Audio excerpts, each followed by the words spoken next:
Hola, buenas. Vamos a seguir dando clase. Me he retrasado unos días por burocracia, que no llego a toda la burocracia que tengo que hacer. Pero vamos a pasar al segundo libro del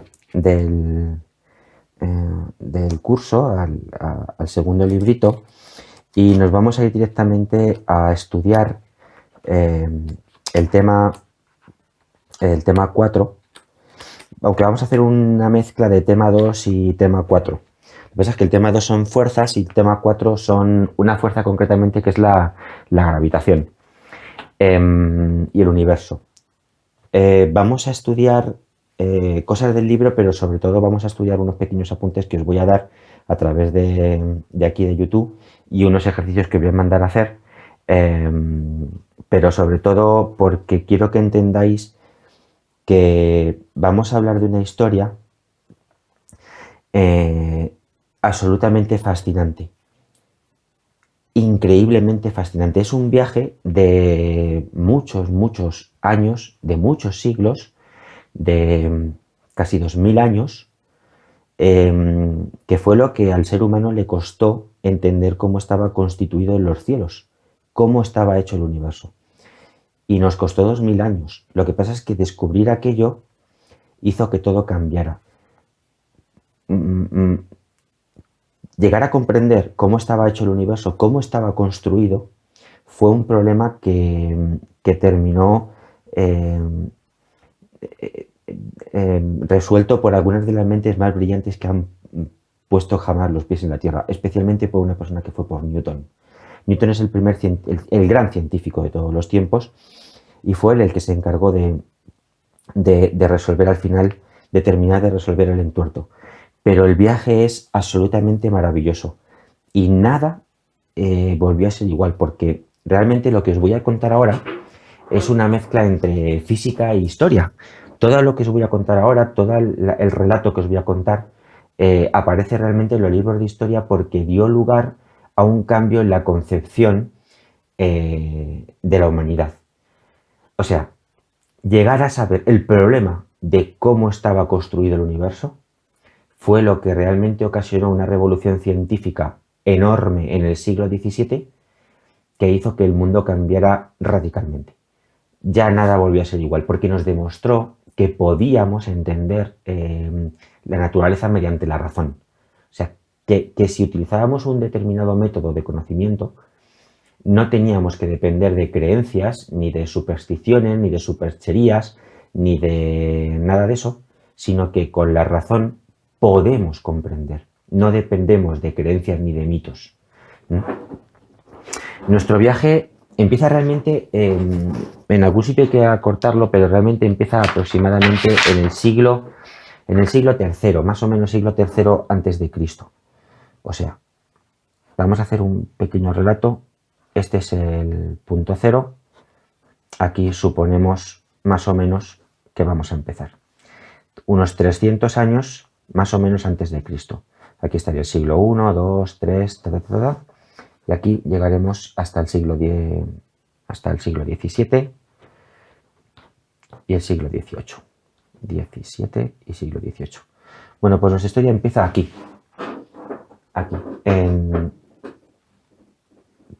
unos 300 años antes de Cristo, y vamos a hablar de principalmente dos personas, una que se llama Platón, un griego, y su discípulo, que era principalmente del que vamos a hablar, que es Aristóteles.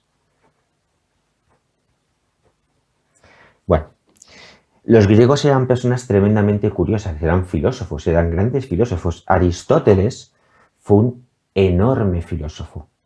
Él tenía una curiosidad brutal.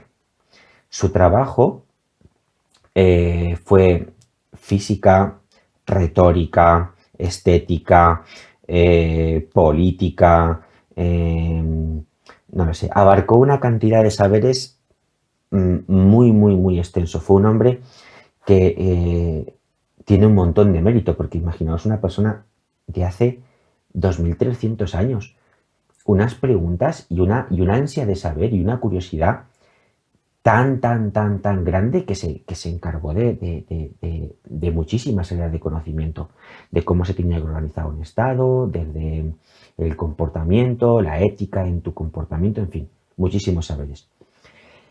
Y una de las cosas en las que se ocupó, bueno, también se ocupó de botánica, de zoología, en fin, una barbaridad de cosas.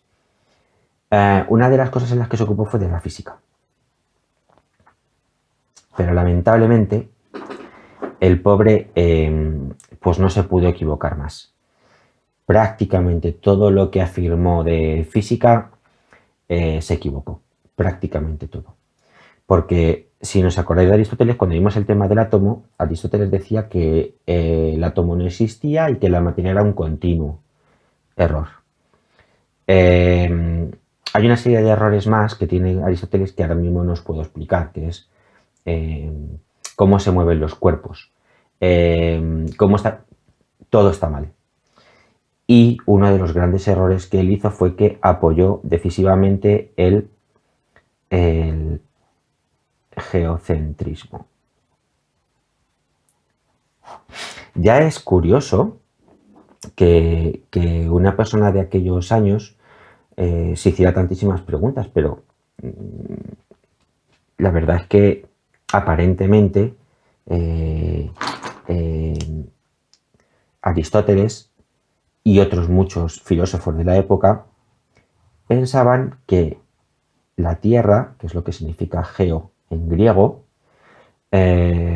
ocupaba una posición central en el universo, una posición central, y que todo orbitaba a su alrededor. Aristóteles nació aquí. Esto es actualmente Grecia, que es esta parte, que es la parte peninsular. Y aquí como hay como, todas estas zonas hay como 17.000 millones de islas. Bueno, él nació aquí, en una parte de la Grecia continental, que se llama Estágira, y murió aquí, que es también una parte de pegadito que se llama Calcis. Bueno, pues esta es la vida que tuvo Aristóteles. Entre tanto fue también profesor de Alejandro Magno, porque él era macedonio y fue su profesor. Aproximadamente hoy en día Macedonia es esto de aquí, es que andan con disputas entre ellos de qué es Macedonia. Los griegos quieren, hay una parte de Macedonia que se disputa, pero bueno. Aristóteles fue profesor de Alejandro Magno y vivió entre el siglo III y el siglo IV a.C. Vale, Aristóteles pensaba que la Tierra estaba en el centro del universo. ¿Cuál era uno de los grandes argumentos por los que parece que la Tierra está en el centro del universo y está quieta? Bueno, pues el primero básicamente es que nosotros no notamos el movimiento de la Tierra.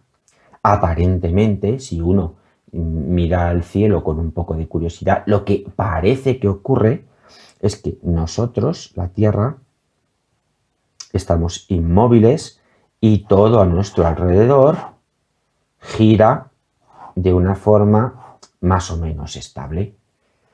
Y es lo que parece.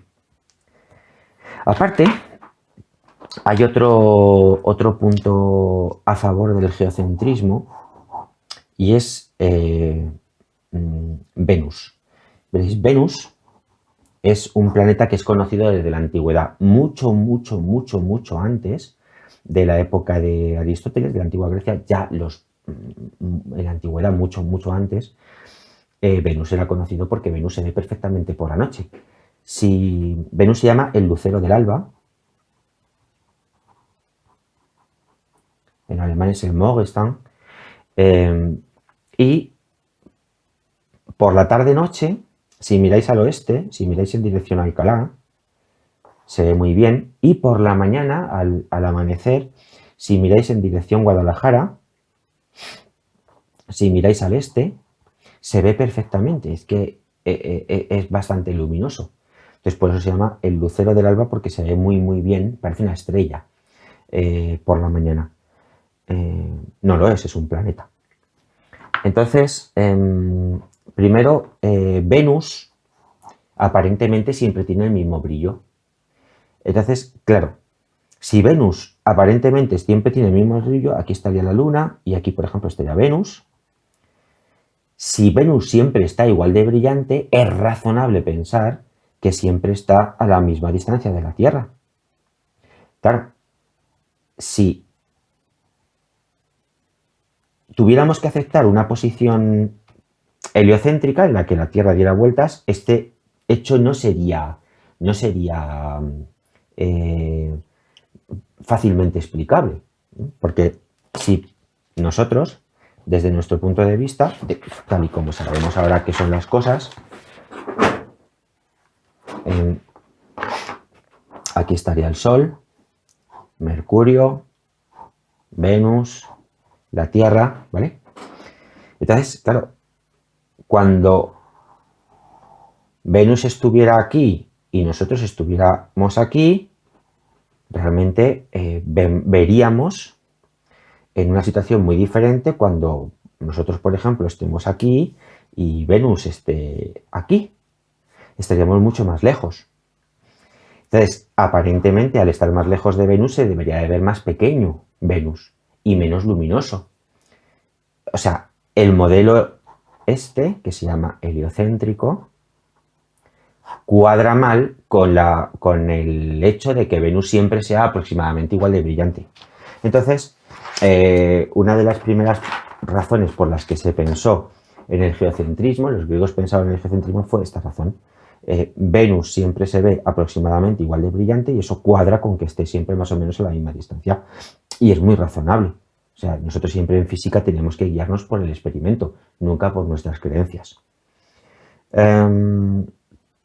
Y la otra razón, como digo, es que efectivamente es lo que aparentemente pasa. Parece que lo que ocurre es que todo gira una serie de planetas, incluido el Sol, también, el Sol como estrella, parece girar alrededor de la Tierra, mientras que la Tierra está inmóvil, y luego una serie de estrellas, que sería la bóveda celeste, que está más o menos quieta.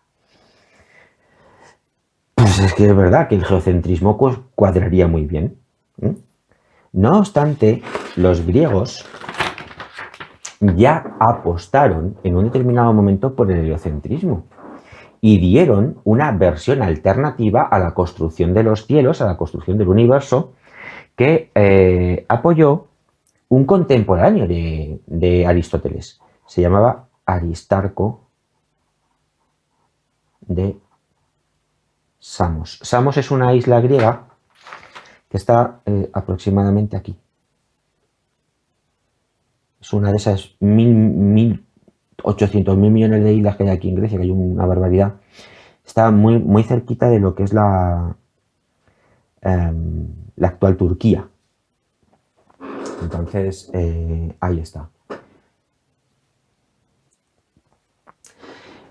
Lo que pasa es que, pues probablemente por el criterio de Aristóteles, o por más que su criterio, pues su prestigio, pues se le hizo más caso a Aristóteles que a Aristarco, pero realmente, como digo, pues ya es notable que los griegos hubieran propuesto un modelo que era acertado con el actual, con el modelo heliocéntrico. Lo que sea como fuere, pues el modelo de Aristarco pues no terminó triunfando y la verdad es que pues, se apostó casi toda la física y toda la antigua pues se le atribuyó a Aristóteles. Lo que pasa es que Aristóteles es que casi no se pudo equivocar más. ¿Es eso importante? Pues la verdad es que no, porque en ciencia lo importante son las preguntas, mucho más que las respuestas. Y una persona tan curiosa, con ese ansia de conocimiento y ese afán por saber como Aristóteles, pues la verdad es que merece todo nuestro respeto. Aristóteles, que no era ningún parvo, pues se imaginó un modelo, que esto sí que es importante. Estamos hablando de Aristóteles por lo siguiente. Aristóteles se imaginó un modelo basado en esferas rotatorias, en la que cada esfera estuviera como engranada con la siguiente y al girar una hiciera girar la otra. Entonces, la primera esfera sería la de la Tierra. Esta sería como una especie de la primera esfera, el primer móvil, así como por así decirlo. El primer móvil no es exactamente así, pero bueno. Entonces el primer móvil llevaría aquí la Luna, a su vez esto iría engranado en otro móvil, en otra esfera, ¿eh? O sea, iría enganchada así en otra esfera. Entonces al girar una, obliga a la otra a girar y la otra ya tendría los diferentes planetas. Realmente el modelo que pensó Aristóteles fue pues no me acuerdo, pero muchísimas, 40 o por ahí, muchas más que los objetos celestes conocidos. O sea, era un sistema bastante complicado de giros, de esferas que se unían unas a otras y tal. Era bastante, bueno, por lo menos era, la verdad es que era ingenioso, pero del todo equivocado. Y lo que quiero que penséis ahora es dos cosas. Una, para los griegos, en el modelo geocéntrico, todo era cuestión de las órbitas tenían que ser circulares. Porque para ellos el círculo era una figura geométrica de la perfección. Entonces, las órbitas eran circulares, una. Y dos, Aristóteles diferenciaba muy bien la composición de la Tierra, en la que había 4 elementos. Es como la primera tabla periódica que hubo, que también está equivocada, claro, que era tierra, fuego, aire y agua. Entonces todas las cosas estarían compuestas más o menos por mezcla de ellas. Por ejemplo, la atmósfera pues sería principalmente aire, pero también podría tener agua y también podría tener fuego, en fin. Podría tener todas las cosas, una piedra, pues principalmente la tierra, pero también podría tener fuego. Así, todas las cosas. Y esto era la composición de la Tierra con la atmósfera. Para todo lo demás, para todo el universo restante, estaría compuesto por una especie de... Todo lo demás estaría compuesto por una quinta esencia. Es que estas son cuartas, pues sería una quinta esencia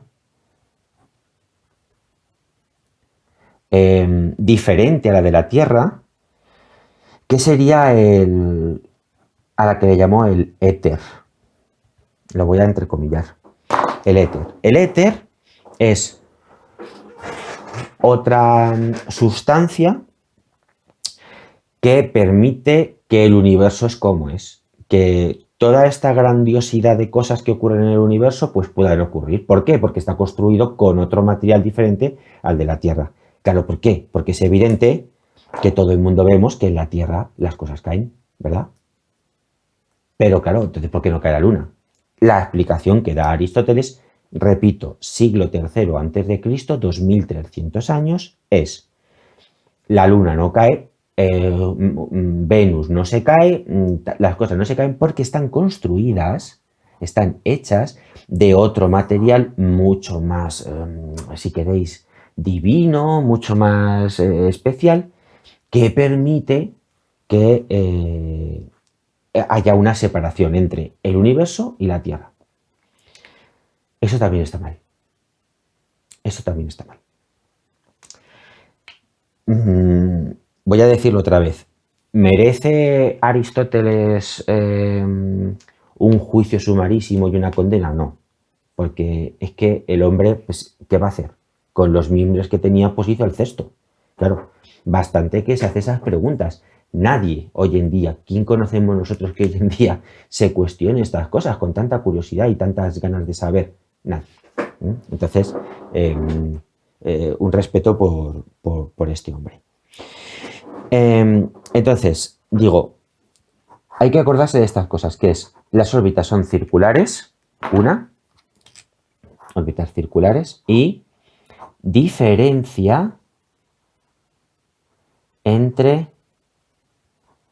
los cielos, me refiero al universo, y la Tierra. Hubo que esperar muchos siglos, para cargarse estas dos ideas. Pero el hecho de cargarse estas dos ideas fue realmente algo revolucionario. Fue una revolución científica tan extraordinaria, tan brutal, que hoy en día nuestra sociedad de bienestar, en la que gozamos de un altísimo confort científico porque conocemos muy bien la naturaleza, se debe a haber, por ejemplo, haber roto estas dos ideas. Órbitas circulares y diferencia entre los cielos y la Tierra. Esto lo hizo no quiero adelantar acontecimientos, esto lo hizo un alemán y esto lo hizo un inglés. Aristóteles, ¿vale? Entonces, ideas. Aristóteles hace lo que él llama esferas cristalinas, estos movimientos. Hay una diferencia entre la constitución de la naturaleza, entre los cielos y la Tierra. Esta podría ser la primera tabla periódica. Nosotros sí que sabemos que esto, la diferencia entre los cielos y la Tierra, no es así.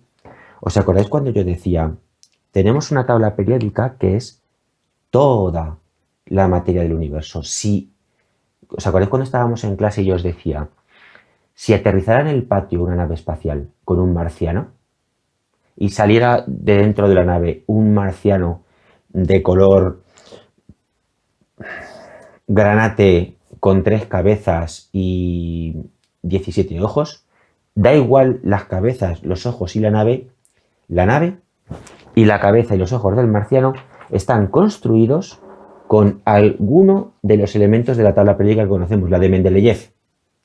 Porque ahí, en la tabla periódica de Mendeleev, está todo el universo. Ese sería un argumento que nosotros tendríamos para ya romper esto de que hay una diferencia entre la naturaleza, entre los cielos y la Tierra. No es así. Pero claro, eso lo sabemos nosotros. Entonces, repito, Aristóteles hace un modelo geocéntrico. Acordaos que geo significa tierra, o sea, nosotros que estamos en el centro y todas estas esferas cristalinas y extraordinarias irían engranadas unas con otras, como enganchadas, para que al girar la primera iría girando las demás y tal, y entonces veríamos los cielos tal y como los vemos. Además, quiero decir que los planetas, la palabra planeta, en griego significa algo así como vagabundo o errante, o sea, algo errático es algo pues que va por aquí, va por allá, que no tiene un camino fijo, ¿no? Por ejemplo, cuando vemos el movimiento de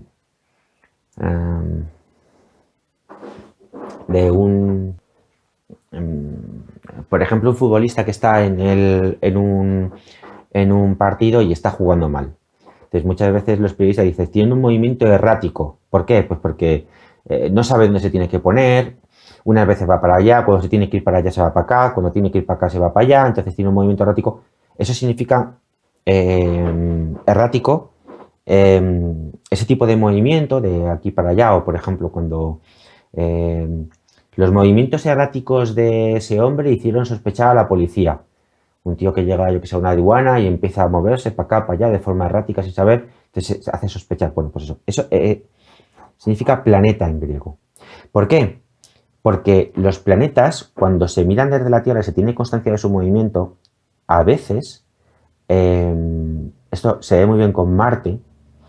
Marte viene así en el cielo, de repente parece que da la vuelta, va para atrás y luego sigue para allá. Hace cosas así. Y a Venus le pasa igual. Pero especialmente se ve muy bien con Marte. Marte, según el hemisferio, también se ve que viene por aquí, de repente se para, gira y vuelve para allá.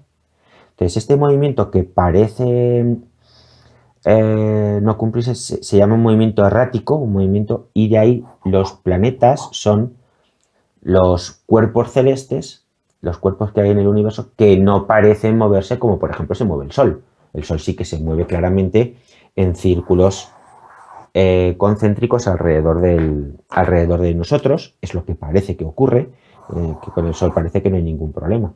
Los planetas no, los planetas se llaman así por esa forma de deambular. Ahora vamos a ver cómo solucionarlo en esto.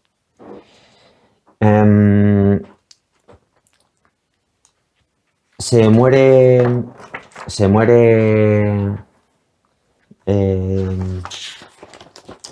Aristóteles.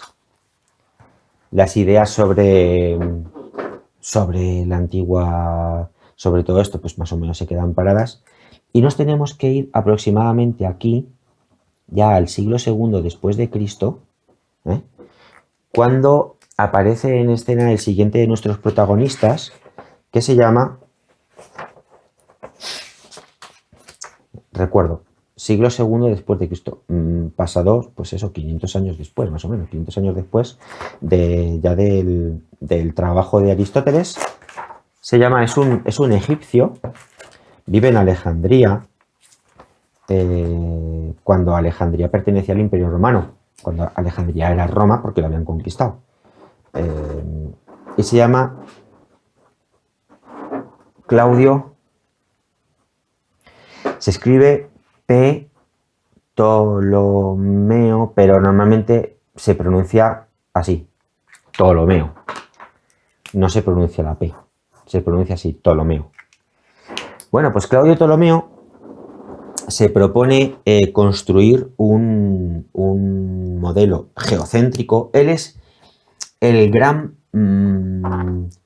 constructor del modelo geocéntrico. Claudio Ptolomeo es un geocentrista, claramente, pero es que sobre todo es matemático. Claudio Ptolomeo es matemático. Entonces, Claudio Ptolomeo se propone darle al modelo geocéntrico toda el armazón matemático para que todo cuadre.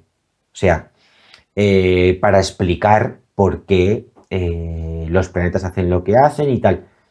Y lo hace fenomenal. Hace un modelo geocéntrico extraordinario e ingeniosísimo, que entre otras cosas resuelve el problema de ese movimiento errático de los planetas. ¿Cómo? Veréis. Voy a simplificarlo un poco. Tampoco me voy a meter exactamente en muchos tecnicismos, pero él inventa una cosa que se llaman el ecuante y el deferente, en fin, un tipo de movimiento, pero en esencia es lo siguiente. Vamos a ver, aquí está la Tierra. Y aquí está la órbita de Marte. Si nosotros imaginamos a Marte que, aparte de recorrer la órbita, va orbitando alrededor de circunferencias, es decir, Marte está aquí y va dando vueltas alrededor de un círculo a medida que avanza. Entonces, lo que veremos que hace Marte realmente es que, a la vez que gira alrededor de este círculo, sigue girando a través de la órbita. Entonces, si os dais cuenta, Marte, si combinamos el movimiento azul y el movimiento rojo, Marte, a medida que gira, avanza, su movimiento es así.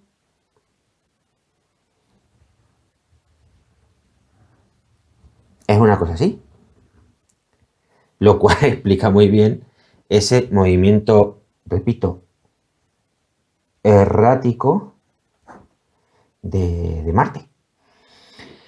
Y bueno, el sistema era más complicado, pero en esencia es que funcionaba muy bien. O sea, en el fondo está equivocado, pero era muy bueno, porque en superficie funciona.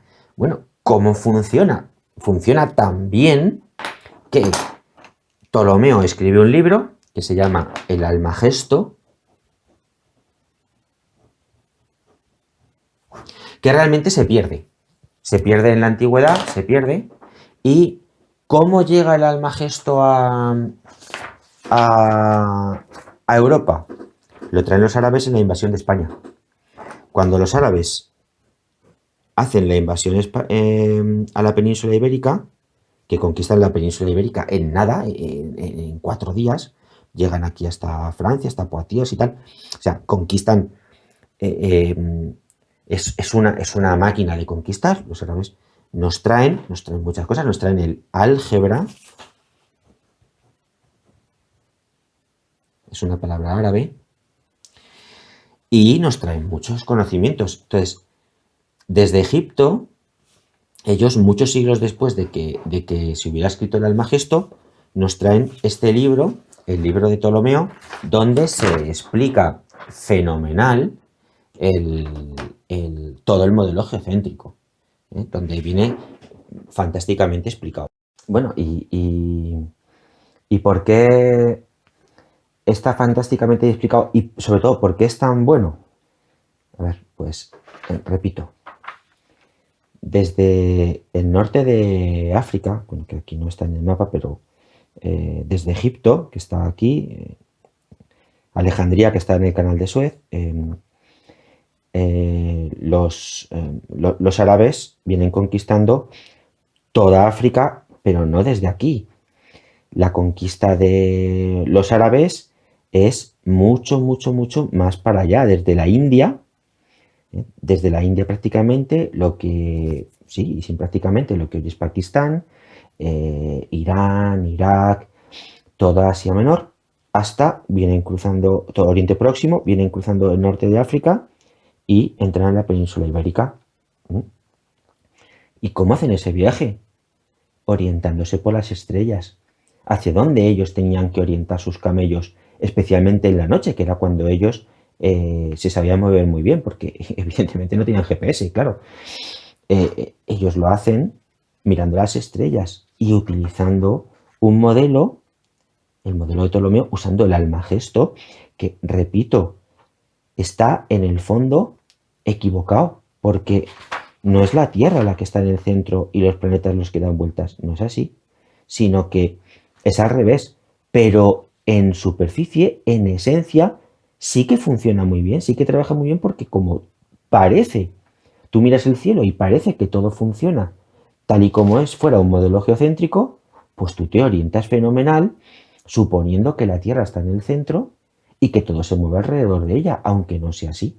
Entonces, no solamente el Almagesto y la teoría y todo el entramado matemático de Ptolomeo lo utilizan los árabes para llegar a invadir la península ibérica y conquistar, bueno, toda la península ibérica y parte de Francia, sino que después Marco Polo, que era un italiano, un veneciano, va a China usando el Almagesto, y Colón, en 1492, va a América usando un sistema de guía a través de las estrellas, pensando que todo funciona tal y como le he dicho Ptolomeo. O sea, Cristóbal Colón se orientaba pensando que la Tierra estaba quieta y todo giraba alrededor, según el modelo geocéntrico, que aunque no era así, a Colón le sirvió y le fue útil.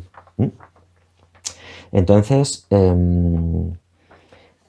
como digo, si vais a Córdoba, durante la época de esplendor de la invasión árabe, en Córdoba, Azarquiel y Averroes mejoraron mucho el Almagesto, porque los árabes inventaron y mejoraron el astrolabio, que es un instrumento de medida, lo mejoraron muchísimo, es un instrumento de medida para mirar las estrellas, Entonces, Averroes y Azarquiel, Averroes tiene una estatua muy bonita en Córdoba, tienen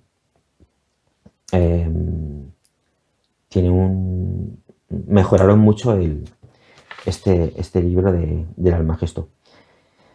Entonces, por síntesis, voy a recordar un poquito, pues, lo que hemos, de todo lo que, vamos, de lo último que hemos estado hablando. Bueno, he cortado un momentito el vídeo para enseñaros la estatua de Averroes, que está en Córdoba, una preciosidad, y luego, pues, Azarquiel, que es el otro que os he comentado, tiene el nombre de un instituto en Toledo, porque Azarquiel estuvo en Toledo en la escuela de traductores de Alfonso X el Sabio, y un instituto enorme que hay en Toledo se llama así, el IES Azarquiel. Bueno, como os estaba diciendo, en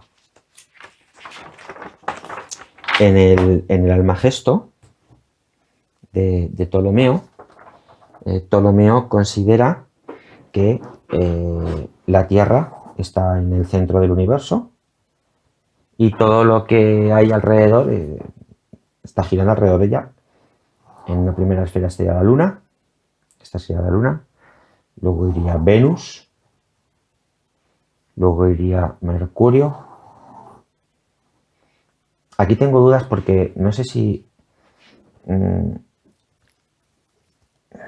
he leído las dos cosas, que me suena haber leído las dos cosas, que después de las traducciones de los árabes, posiblemente en el Almagesto original, posiblemente o pusiera el Sol o pusiera Mercurio, luego se cambió y tal. Bueno, puede ser que en las traducciones esto se mejorase y se cambiase, pero en cualquier caso, bueno, pues igual o es Mercurio o el Sol, o en esencia lo que quiero decir es que la Tierra ocupa un lugar geocéntrico, como en el modelo, luego iría Marte, y luego iría Júpiter y luego iría Saturno, que era todo lo conocido en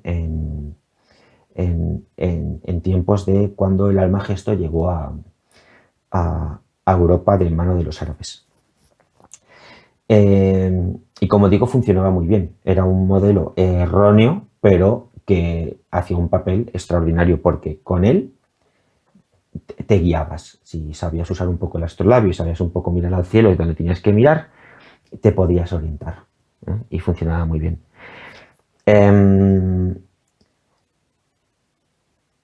Un poco después de la llegada bastante después de la llegada del Almagesto, llegó en el siglo XIII obras perdidas de Aristóteles. De Aristóteles se perdió muchísimo, pero también, probablemente a través de los árabes, llegó después obras perdidas de Aristóteles. Y los dominicos se hicieron grandes aristotélicos. También Tomás de Aquino era un gran aristotélico y eran muy fieles seguidores de Aristóteles. La Iglesia, en el siglo XIII, que fue cuando conoció los textos de Aristóteles, lo incorpora muchas cosas de Aristóteles a su dogma, a las creencias de la Iglesia, y a partir de ahí las incorpora al dogma. Y esto es importante. Esto es importante porque los dominicos veremos que después tienen un papel fundamental en nuestra historia. Los dominicos, que como os digo, eran grandes aristotélicos, eran grandes defensores del modelo geocéntrico, y también Tomás de Aquino. Hay una cuestión, además, en todo esto por la que la Iglesia defiende, y con esto voy a acabar, la Iglesia defiende el modelo geocéntrico.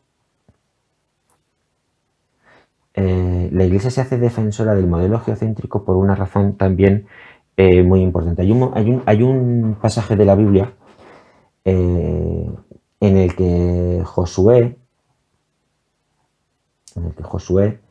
se está luchando contra no sé qué pueblo. En algún momento estaban luchando y no sé qué, y bueno, pues llega que si Dios le había dicho, que si tal, que si cual. Y entonces Josué afirma, Sol, detente Sol, perdón, o sea, detente Sol y detente Luna. Entonces al Sol lo paró en no sé de qué sitio y a la Luna lo paró en no sé qué valle. Entonces Josué, que estaba en una guerra ahí con no sé qué pueblo, paró el Sol y también detuvo a la Luna. Es claro,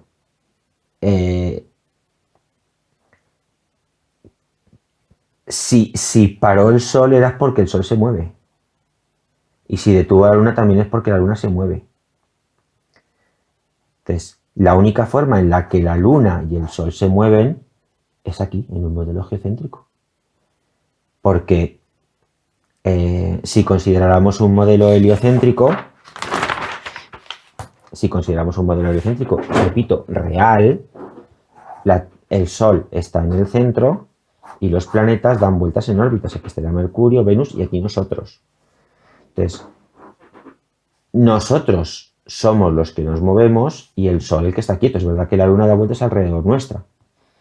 Pero Josué no pudo parar el Sol si el Sol está quieto. O sea, aquí hay un conflicto religioso. O sea, aquí hay un conflicto religioso importante y aquí es donde es un último empujón a que la Iglesia acepte el geocentrismo. O sea, se tiene que abrazar el geocentrismo porque si el geocentrismo es incorrecto, entonces la Biblia es incorrecta. Y por ahí la Iglesia eso no lo puede. En aquellos años la Iglesia eso no lo admite. La Iglesia en aquellos años admitía la Biblia al pie de la letra. Entonces, claro, esa es una de las razones por las que la Iglesia tiene que defender el geocentrismo por todos los medios. Y esto tendrá consecuencias muy pronto. Hasta aquí la primera parte de la historia, pero viene mucho más y viene lo mejor. Chao. Y cuidaros mucho, ¿eh?